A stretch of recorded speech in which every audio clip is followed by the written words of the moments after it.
This week's podcast episode is the second half of my conversation with my friend Margaret Lantz. I hope you had a chance to listen last week as Margaret told us about her daughter Caroline's diagnosis at the age of 5 with stage 4 neuroblastoma. It really was a heartfelt and emotional conversation. Today, we talked to Margaret about what happened after Caroline relapsed almost 2 years from the first time she was diagnosed. What Margaret went through as a mother, everything she'd been dealing with, and then how she coped. I was just once again in awe of Margaret and how vulnerable she was, and I just cannot thank her enough for being so transparent. I really, really feel like it's going to be so helpful for other parents going through the same thing. So without further ado, let's get to it. Here is part 2 of my conversation with my friend, Margaret Lantz. It was like really PTSD all the time. Like anxiety or... Anxiety, depression. I didn't have the words. It's like if someone tells you they know, I was trying to overachieve. One of my therapists told me that I was trying to overachieve my grieving process. Because you're grieving too, like a life that you used to have because you know what that life is before cancer. And then the life after cancer is different. Life during cancer is different. So you're kind of grieving what used to be, what is, and it took away a lot of innocence. It took away a lot of time. Were you angry? I never felt angry, which I'm really thankful for, to be honest. I think it was because of how much love we felt. If I'm going to look back on it now, my guess is I was never angry because I don't think, like, who am I to say that I didn't think it would happen to my child, but it's not like I'm better than anyone else. You know, it wasn't like no one's child deserves this, you know? And so I wasn't angry. And there might have been points where I was resentful, but I don't ever recall feeling very angry. Were you talking to Mark about these feelings at the time? Like, were you... I think I thought I was. Yeah. Maybe not in a way that he so could optimistic. hear me. You're like, I don't want to bring you down. Yeah, but I also think that we had a really hard time. We did have a very hard time after. I had a very hard time attaching words that made sense. Like I couldn't get it out. It was in my head. Your and it feelings. Was like, because I don't think it, and I even still am struggling to find the words, but it's more like, you know, I thought I was telling him, I don't feel right. I'm not right. But it's also really hard when you're trying to get your life back on track. You know, like I have this new amazing job, and unfortunately it was like right when COVID hit. And so my job revolved around COVID, and I was managing this huge building and walking through this pandemic, unprecedented pandemic, like going back into my career. And I'm like, oh my gosh. Yeah.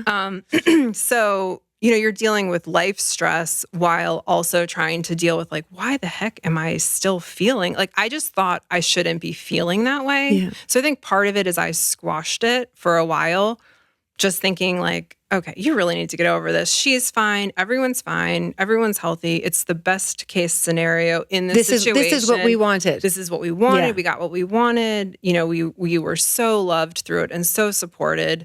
And so I was just like, squash, squash, squash. It's fine. Until it wasn't. And then it kind of like erupted. So what I was going to say, like, don't you think though, in general, I think sometimes you can have something that's wrong and it's really easy to say or think at least, or feel guilt because you think, okay, but it's not as bad as that person. So it's like, how dare I feel still stressed about Caroline when there's someone in the hospital right now that's not doing well and whose mother would trade places with me in a heartbeat. And so it's almost like, when you say those words out loud, you have to be so careful who you say them to because you're so worried they'll be interpreted not how you mean it, right? Because obviously your intentions are so good, but you're like, who am I to complain? This is what I wanted. You said it perfectly. So when do you think, like when you say it was fine till it wasn't, was there an actual, like did something actually, I don't know, did something actually happen or was it more just a feeling where you were like, what I'm doing is not working and I need to get help on a different level? Yeah. So survivor's guilt is real. And I think I felt it on behalf of Caroline. Yeah. As a parent, I mean, she thankfully never felt that way. But, we, like I said, have friends who have lost their children and we witnessed it firsthand. And so what right do I have to these feelings? And you do feel so guilty. And yeah, there were definitely specific things that happened. But what I'll say is that the cliche of hurt people is true. And I definitely lashed out on, my closest people. I lashed out on Mark. I just didn't really know how to handle it. Do you think you weren't feeling understood?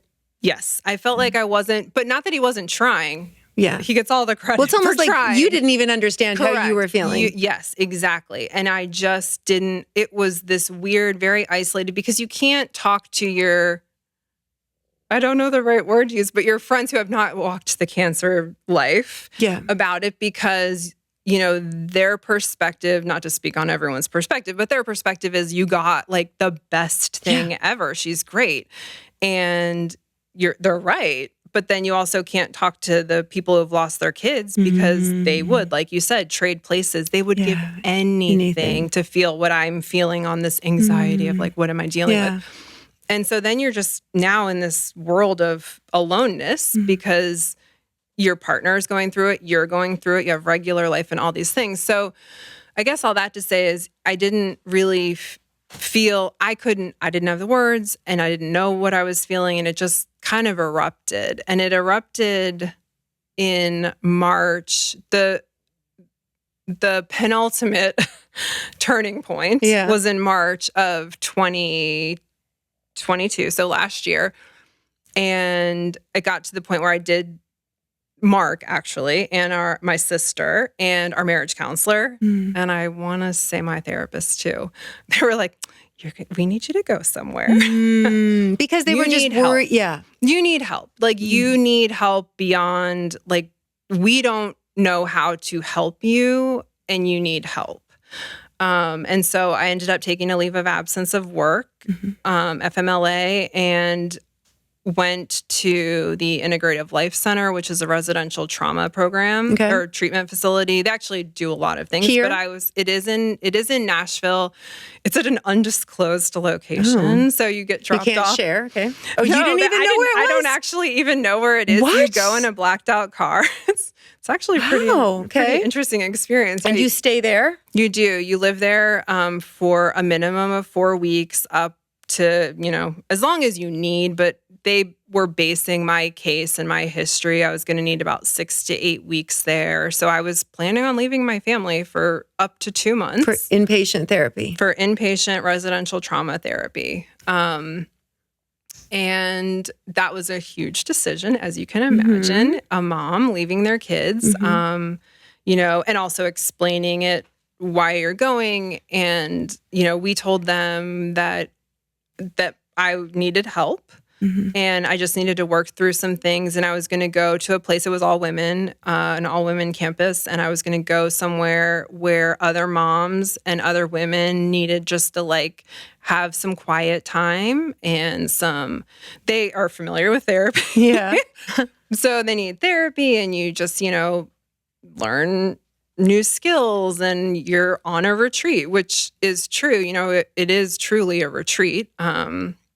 And we didn't want to scare them. And, I don't know what they would share or not share. And I definitely wasn't ashamed of it. But, it wasn't also something that I was at that point ready to be like, I'm going here. Right. Because there was But you were also doing it for them. Because if it's for you, it's for them. 100%. Because at that point, I had reached a point I was not functioning well on any level.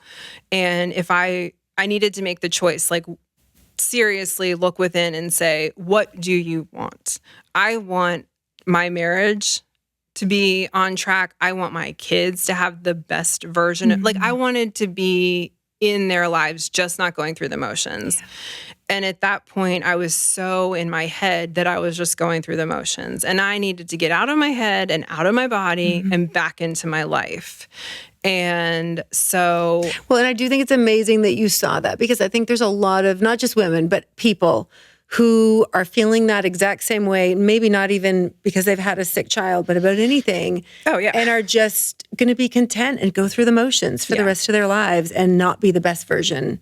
I have always had something stirring inside of me that I've grappled with of like, I feel like it could be better, or I feel like I need to like learn. I've just been so intrigued in general with, I'll say self-help just for lack of a better term, but I've always been so intrigued. Like I'm very open-minded as a person. I love learning. And so to me, it was just another thing. But I also recognized that what I had been through with Caroline was not normal. Yeah. As in, that is not the typical parent experience. So I didn't need like the typical parent therapy. Yeah. I needed something more. I needed a specialized place. So when you got there, you were only there for. I was there for 4 days. Story? Yeah. So the big story here is that I actually wanted to delay going in by a week because Caroline was about to get her 2-year scans, and I. But she had been clear for almost 2 years. She had been the last. The 18 months, every scan had been clear. And she was about to get her 2-year scans. And at this point, she was already off of the clinical trial for the 2 years. And so we were feeling confident. And, I felt very supported in going. And like Mark he is an amazing partner and parent. So I knew he could handle it. It wasn't that. It was more like, I've never missed these big scans. And that would be weird if I'm going somewhere like that doesn't seem right. And they're like, no, it's fine. I'm like, okay, yeah, you're right. I'm just overthinking it. I'm trying to be a control freak. I'm just going to let it go. And I'm going to go get the help that I need. So I went on April 4th, and the only so you are disconnected from the outside world. And I was like, well, I'm not going to come. Right. Correct. No phone, no TV, nothing. You are with your thoughts. You are with nature. That's a lot. You are with nature. It is very quiet. Wow. It's actually very loud in your head, but very quiet. No, it's a beautiful place. But I said, I will not go unless you can guarantee me that someone will tell me the results of her scans. And so going in, I knew that that I would be able to find out in real time what her scans were. So that was the only way I was agreeing to go prior to her scans. So fast forward, I was on day 4, and I just finished up a therapy session, and I walked into the house. It's just like a giant house. It's a campus, but where you sleep is just like a giant house. And so I went back to the house, and I guess they call them RAs. I'm not really sure, but the person that was responsible for the house handed me the phone and said, "You need to call your husband." And my stomach dropped.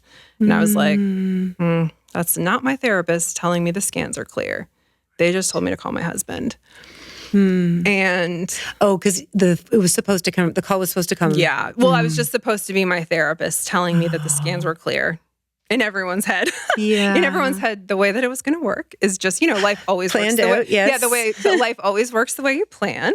And in our planned version, my therapist Mark was in communication with her actually constantly, because when you are there and disconnected, you can choose to share your progress with your family. So Mark was getting daily updates on me at that point.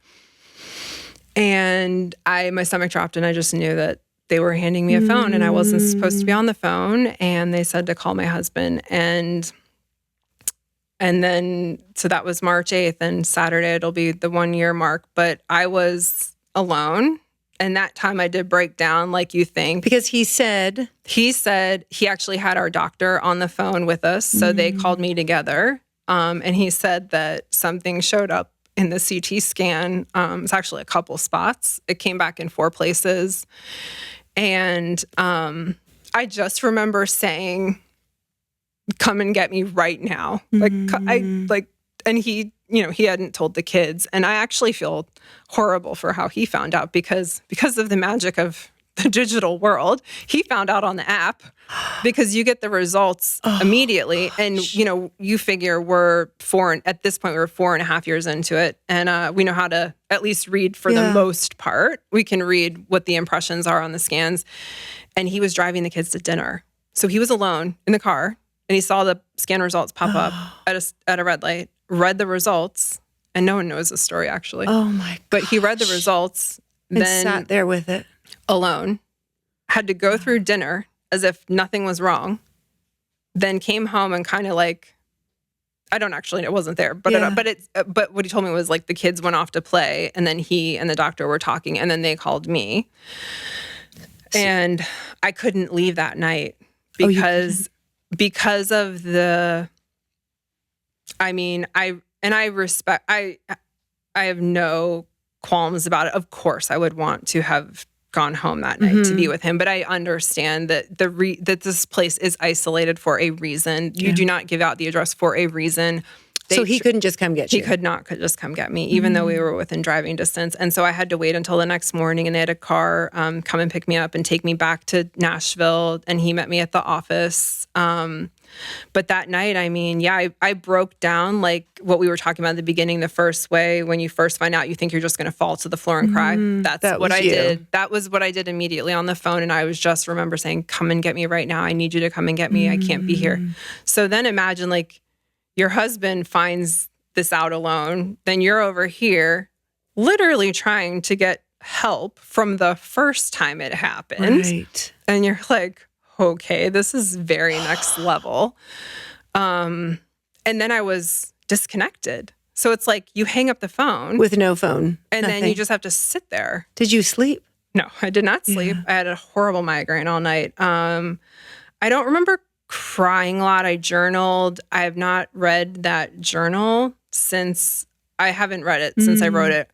I actually thought to myself that I might want to read it. During that night, you mean? And I journaled the whole time I was there, but I journaled that night. I have not opened it back up and read it since. I might do that on Saturday when it's the 1 year mark. I'm not sure, but I was alone with my thoughts, and Mark was alone, and we decided to tell the kids we wanted to tell the kids together.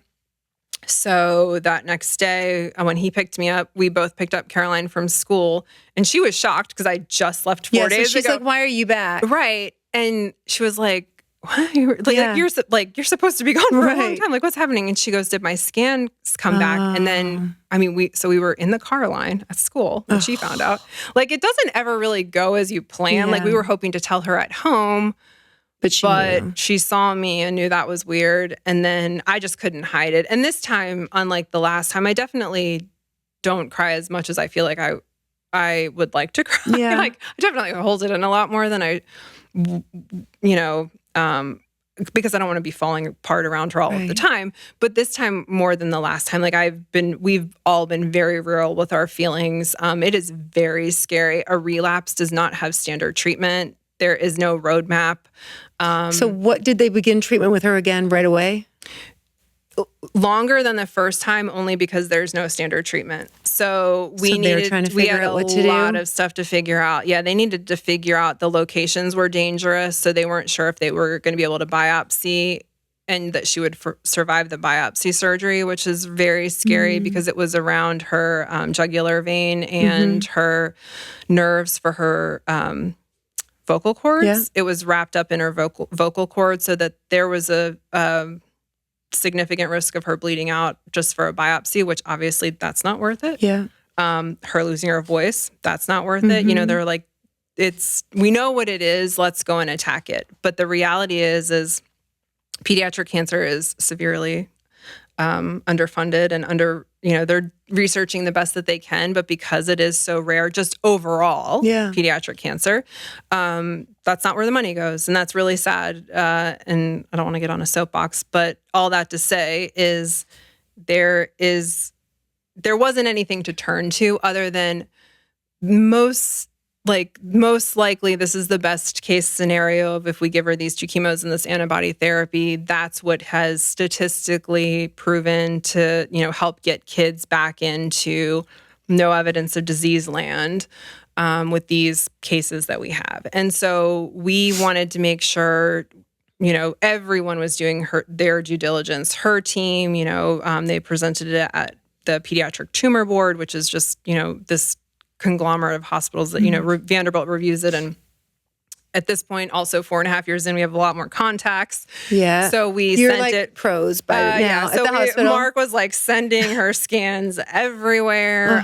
And, you know, we had made friends with her doctors. And so that, you know, we just were, again, so supported and so loved on, but it did take longer to figure out. And that was really hard because you know that it's in there, you know, it's back, and you're like, you want to initially, your reaction is like, I want to attack it right now. Why is this taking so long? Yeah. But it is, there are a lot of decisions to be made prior to starting. And did you, I mean, when you had gotten this phone call, you were in this like heat of the middle of this like trauma therapy, you're in full trauma recovery mode. Yes. When you got this phone call, did that elevate the trauma PTSD you were feeling, or did you go back into the fight mode? I went back into fight mode instantly. I instantly went back into fight mode. But I love that I was there for 4 days. You in just 4 days, Scott. In 4 days, I was so calm about 1 minute prior to walking into that house. And I do remember that journal entry. And I wrote that I was listening to birds. I was looking at flowers. You know, like I was looking around, which I wasn't doing before. Like I was I felt very grounded, which is so interesting to me because now I'm like, I needed to be grounded to get that news. Yeah. Because I could not have been in the headspace that I was in 4 days prior. 4 days prior. If you got because the news, I don't even want to know. I don't want to think about it. I'm just so thankful. You would have just I am fallen. so grateful that I had those 4 days there to disconnect. And I just guess I made room for some more trauma. Like that's the best way I can think about it. In those 4 days. Yeah. You lowered the level. I mean, I can only imagine if I was there for 28 days, what would have happened, because in 4 short days, it was incredible. Do you think you'd ever go back? So I definitely wanted to go back somewhere. Yeah. I will be going somewhere, doing all the things. Okay, well, tell me about on-site. Because a lot of people have if you're from here, I think a lot of people around here have heard about it. But getting more and more traction. And I don't know if that's like social media or not. I'll tell you because I'm on social media. Okay, I was like, I don't know how they're getting traction. I will let you know but, they've got a lot of traction on social media. Yes, they do. And a lot of, I think, like celebrities talk about going there. So I think that's why. Yeah. Nice. I know. I didn't see one celebrity?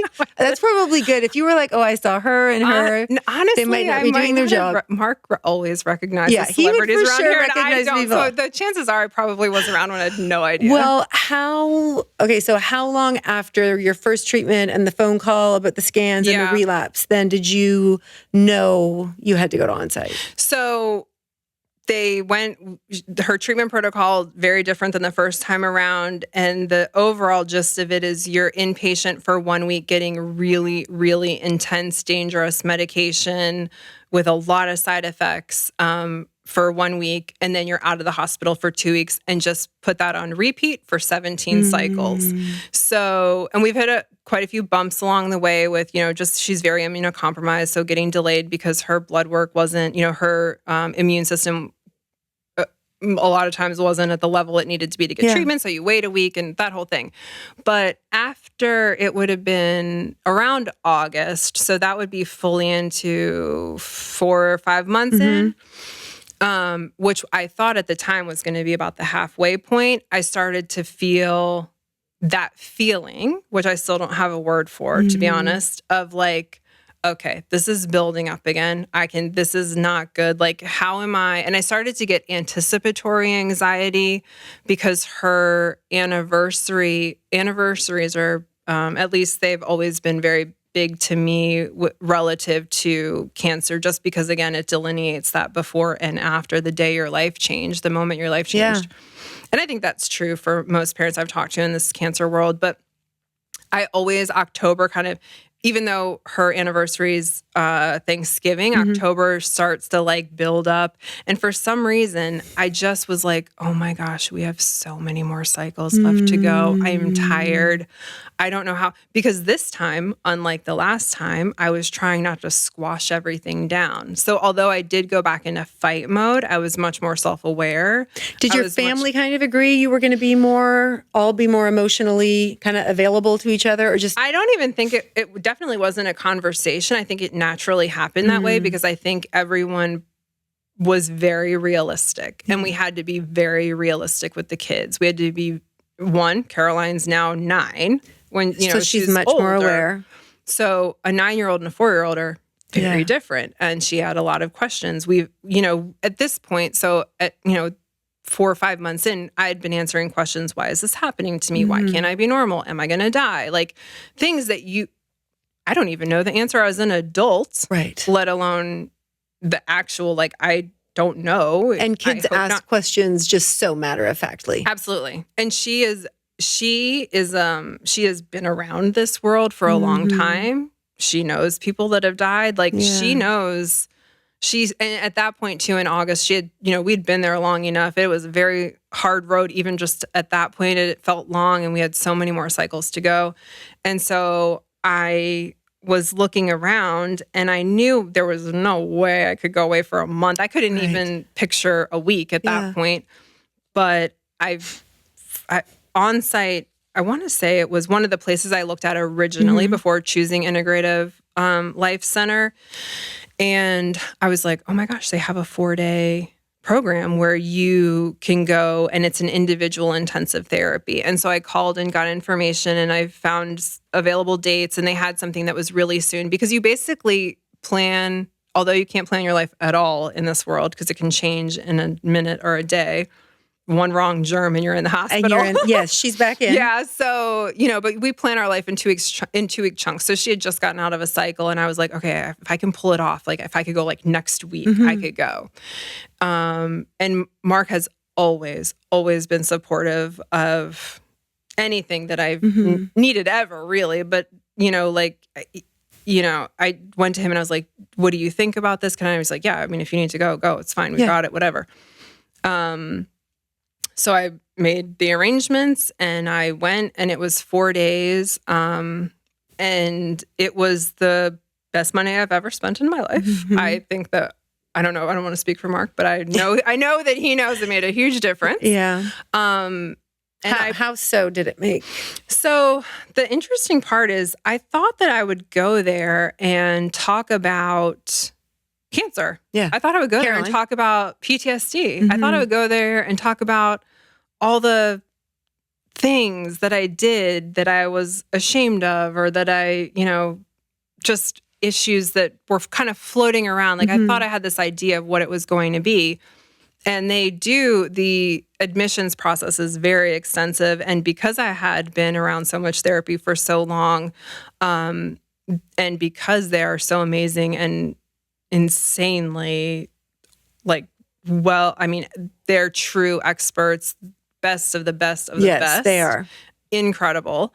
They knew what I needed better than I knew what I needed. Do they ask you for your history? Very so they extensive. know everything. So they knew the types of therapy that I had done before, because afterwards I had tried all kinds of therapy, somatic therapy, EMDR, cognitive behavioral therapy, all the therapies. So they know, they're asking all the questions. Equine therapy, and they knew I went to Integrative Life, and you can sign paperwork so they can get all of your medical history and all of your notes from therapists prior, and also just in general. Yeah.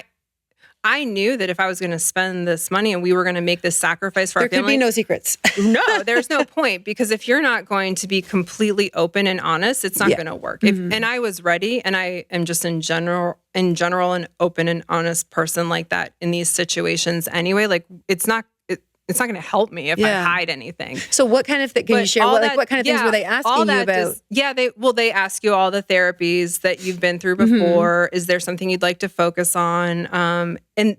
But they don't let you, which I love, and I think that what made it so incredible is they're the professionals, right? So they heard what I was saying, but they then interpreted it into what I needed. And I would never have picked. So when you go and you do an individual there, it's 4 days and, you have your own room and all that, but you get your own workroom. You get your own therapist. That will be your one therapist the whole time you're there. And there's like a group session in the morning. And then you're just with your therapist all day long. Wow. So you break for meals. Like a buddy. Yeah. And you get to know that person, or they get to know you very well. And are they like talking? Are you having conversations? Are you going on walks? Are you? When we first walked in, they also asked you, I don't remember exactly, especially because like my brain is so full from last year, or the last 6 months, but they do ask you what you're open to. Like, are you open to whatever we think you need, you're going to do? And I'm like, yes. So I walked in and we did a medicine wheel. I did music therapy, which was songwriting, which I would never have. Did you ever think you would have done? Yeah. No. One, I can't sing. But you have to just trust them. Two, trust the process. I wrote a beautiful song That's that amazing. I am so proud of it. I can't believe I wrote it. I should have had you perform. Oh, I can't perform. I can't sing it. No. Someone that can sing and play guitar. Okay, so we'll have to do it. Recorded it, but the words were from me. I would never think that. They had a songwriter come in and workshop it with me. All these different modalities that make them the best of the best. And it's so hard to articulate and describe unless you've experienced it.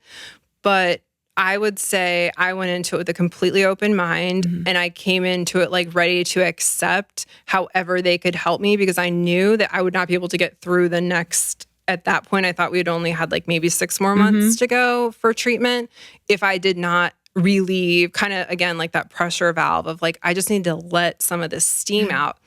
And to kind of circle back to what I thought I needed and what I thought we were going to talk about, we didn't talk about any of that. You didn't? We ended up working on inner child, which I didn't think I had any. Oh.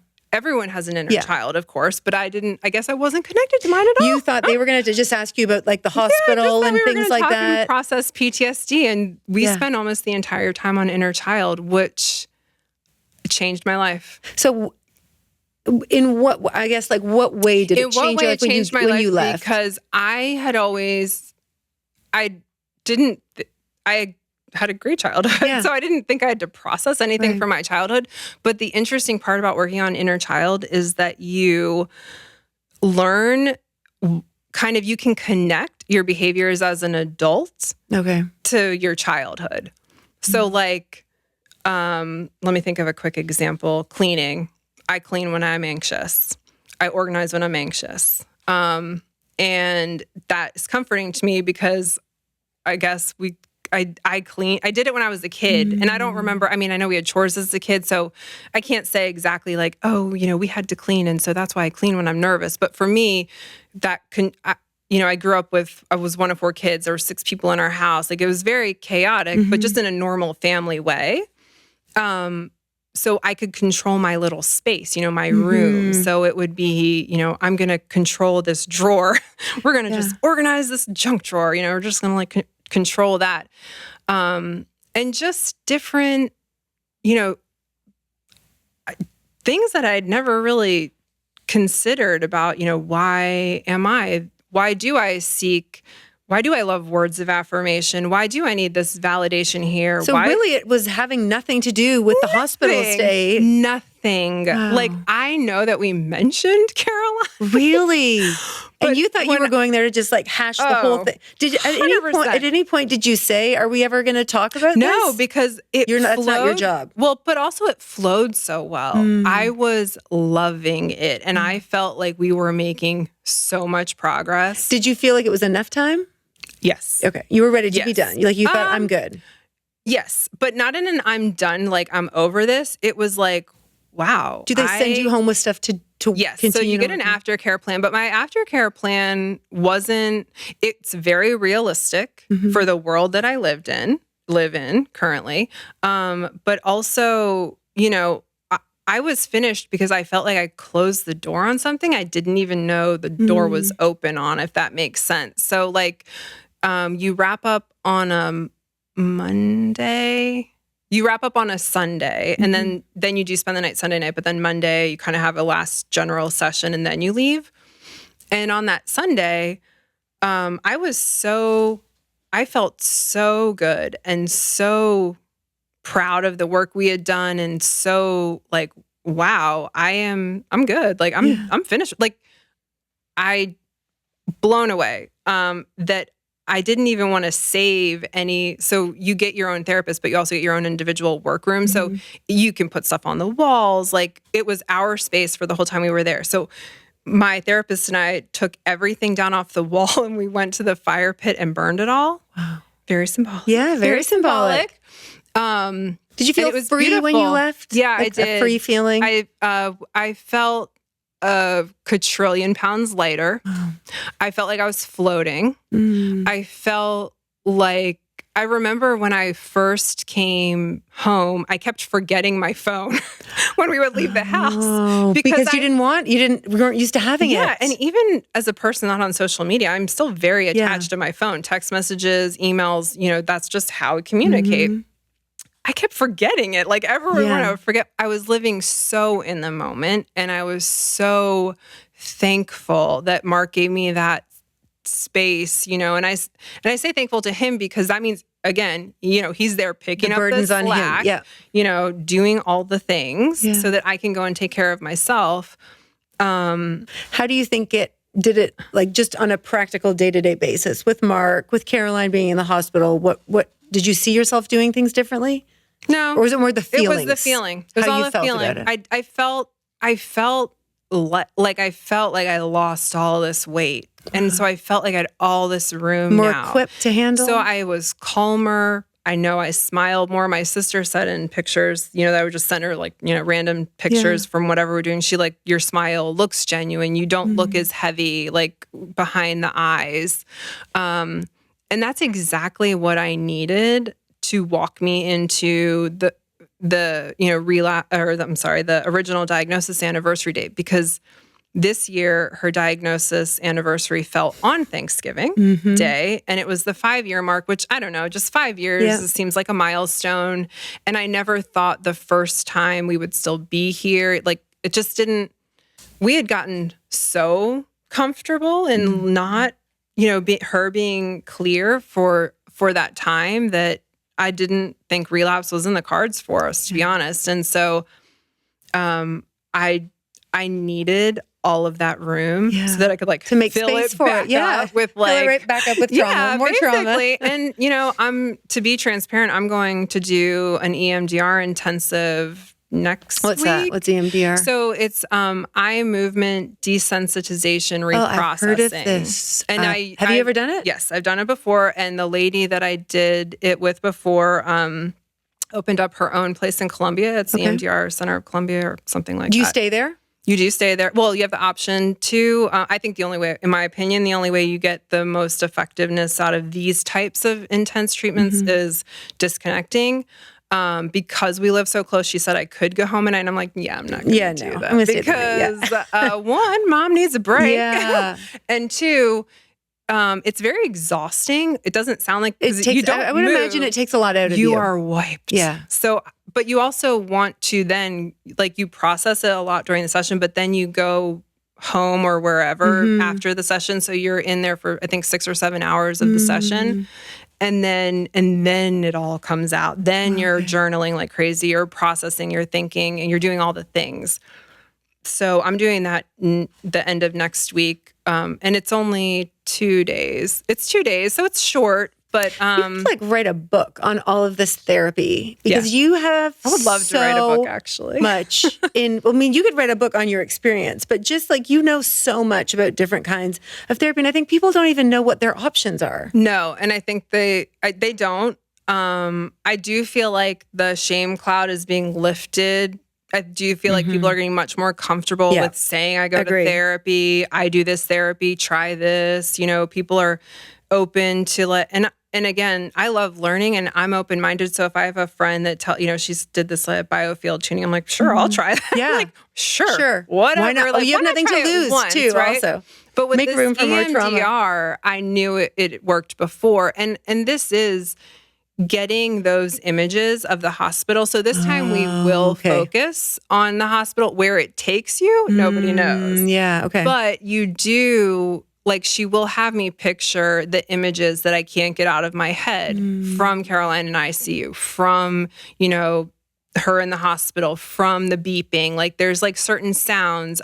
Life flight is the life flight landing pad is right by the children's hospital. And so helicopters are triggering for me. So like, you kind of will go and tell what, I'll go with her and you're like, these are, you do an assessment in advance because it is very personalized. So you do the prep work and, here are my triggers. Here's what I want to talk. Here are the images I want to get out of my head on the loop.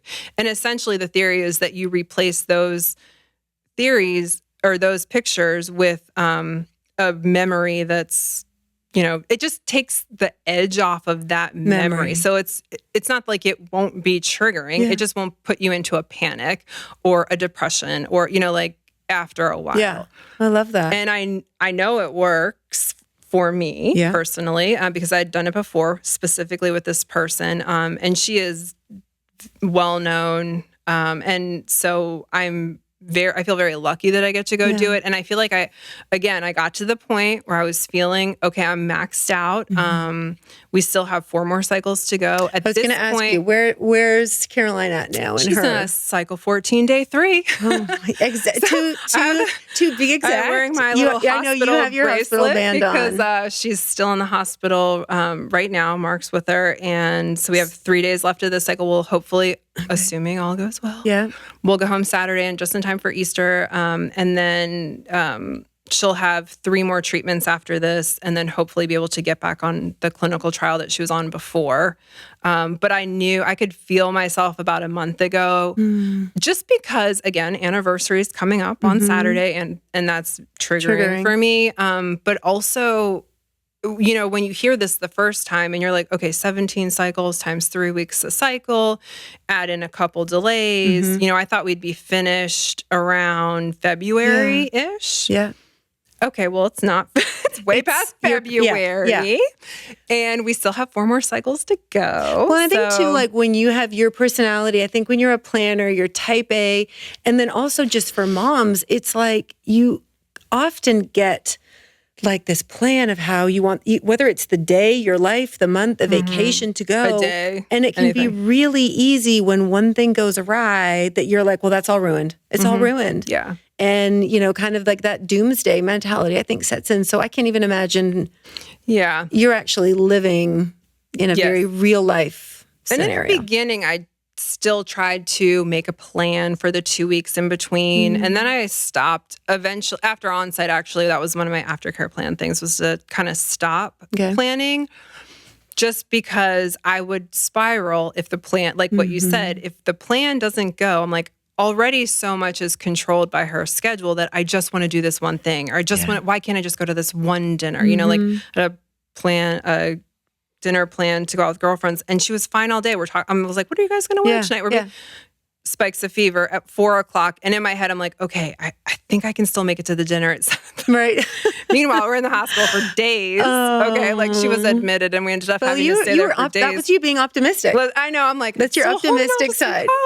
That's your optimistic side. Yeah. So I just, it has been besides being very humbling, my one of my biggest challenges is that it's so against my natural personality of planning that I try really hard to not spiral when we're just having to pivot constantly.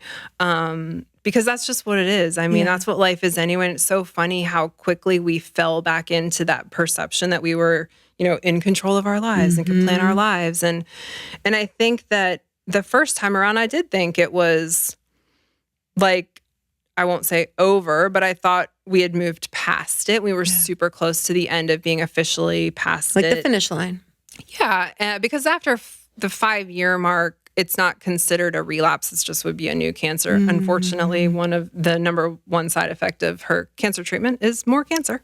Wow. Different type. But I think with the relapse, it taught me that it's never going to be over. Even if she's 25, we will still be dealing. Yes, of course. And I'll still be, she might have reproductive issues. She might have this. We don't know.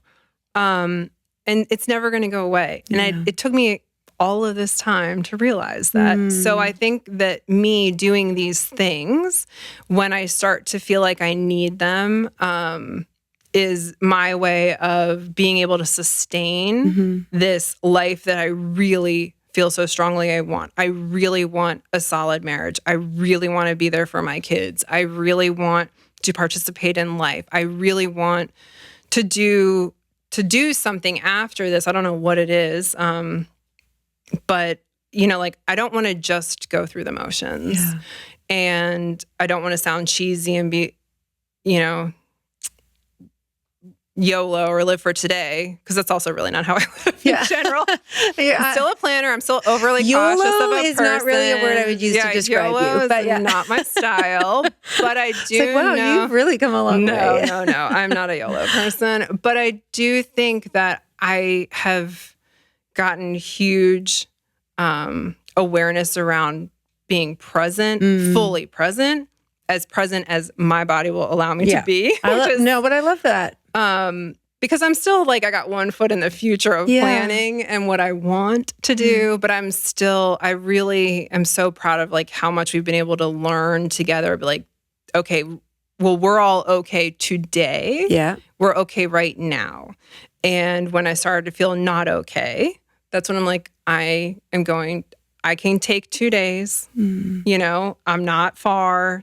If there's a worst thing, we can, we can address it. But it's great that you have that awareness about yourself, because I think a lot of people don't, or they feel it and they don't know what to do with it. Yeah. And it's scary and it's time consuming and it feels self-indulgent, even though it's not. Yeah. I know that, I know it's not, self-care is not indulgent. It's requirement in order for me to be able to continue to take care of Caroline. I mean, in the future, past these next 3 cycles, if she can, get on this clinical trial, that just means right now it's not FDA approved. So that's us going to a different state to get it. So traveling frequently, there's so much behind the scenes with insurance and appointments and all the things. If I need to be able to continue, if I want to be able to continue to do that and give her my best and my family my best, it's not ever going to go away, but I need to keep releasing the valve is the best way I can describe it. Well, I think I even said this to you after you and I talked, after you went to on-site. I even said to you, you sounded different. We talked on the phone and you just had a lightness to you is the best way to describe it. And you spoke so freely and you spoke so this. And I asked you if you wanted to talk about this. And I really don't know if the old Margaret per se would have talked about it. 0% chance. Yeah. And so I don't know. I'm because I didn't tell anybody I was going to Integrative Life Center. And then you said that did you know? I was like, no, I didn't know you did. I only told a couple people. And because, when you go through these traumatizing events,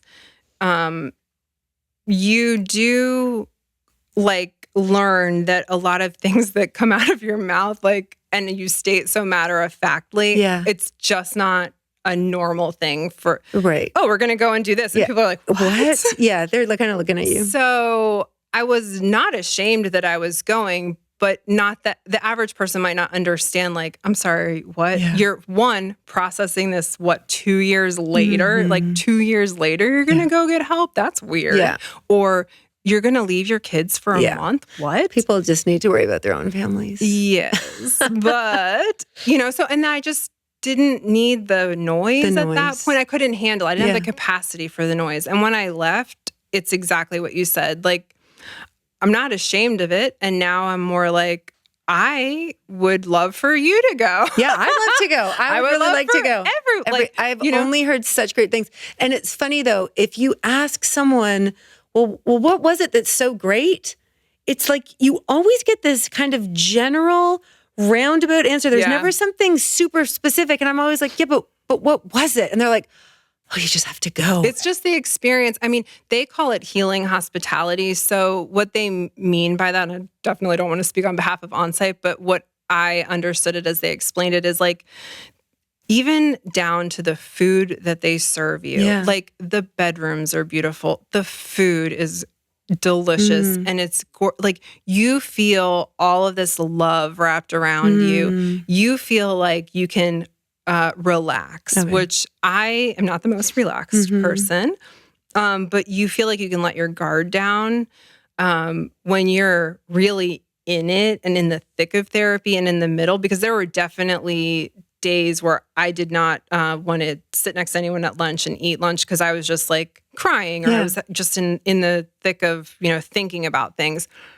But environment makes a huge difference. It's the property is gorgeous. The pictures look beautiful. It just takes you out of your life and out of your body and out of your mind, and it just rearranges you back to a place where you can be like, okay, I can do this. And again, like I said, I went and worked on something I was not expecting to work on at all. And when I left, I felt like this thing that I didn't even know the door was open, the door had closed. And I'm like, oh my gosh, I cannot believe it.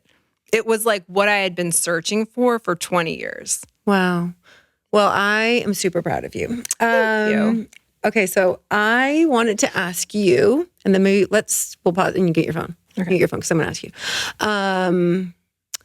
If you could give any advice to another parent, I don't know if you've already had to do this, like at the hospital, but if there is someone listening to this right now who is either at the beginning stages of dealing with a sick child, in the middle, coming out, and just feeling, I don't know, only you and someone else that would have been that through, is there something from experience you would offer? And this was the one thing I did kind of prep for and asked. I even asked Mark, like what he would say. And so we agreed on these that, it was so funny how in sync we were, because I wrote them down before he said, and then he said it, and they were the exact same thing. Oh my gosh. So wow. I really so this is good advice then. These are like four things that I think are really solid. And to be honest, I feel like they could be applicable to a lot of things, not just pediatric cancer. But I will say that the advice, it's very hard to hear advice when your child is first diagnosed, because like I said, I don't remember the first month. Still to this day, I have very few memories of that month. It's all too overwhelming. So maybe they'll want to bookmark it and listen to it later. But what we thought of was, number one, advocate for your child. Like trust but verify is what we were told. And this is actually all advice people gave us, to be honest. But the most useful, like I said, what we agreed on. So trust but verify and advocate for your child, but be kind. Like, I don't know about neuroblastoma. I actually thought it was a brain thing. Like it sounds neuro-brain, but it's neuro-nerve. So we have to trust what they say. I needed to trust. I put her life in their hands and I'm trusting them with her life, literally. But then you also want to do your due diligence. Did we send it off to multiple hospitals? Yes, we did. Did we push here? Did Mark research? Absolutely. So trust but verify. And then no one knows your child better than you do. So I am her advocate. Like, right now she has this little cough and I don't like it, and her lungs sound fine, but I'm like, there's something wrong. Like this cough today is not right. So they're just lessening her fluids because it's easy to retain fluid on this treatment she's on. And, but always in a kind way, like those nurses and those doctors, they are there. It's very emotional. Like you are on high alert, high emotion, and you are super fight or flight, but also highly protective. Like you're a mama bear over your kid. Like this is my kid. Like but these people, that's their job. And I do think that this is a calling. Who knows what they make, but definitely not enough. Definitely not enough for what they deal with. Not enough. So just be kind to them and give them grace, just like you're trying to give yourself grace and your spouse and your family.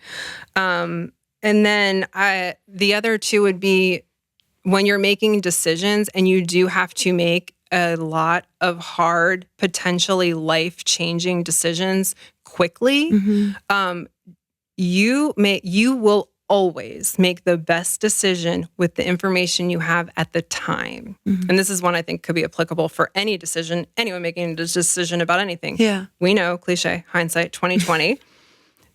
I don't have the information about neuroblastoma 5 years ago that I have today. So every decision we made was the best decision we could with the information at the time.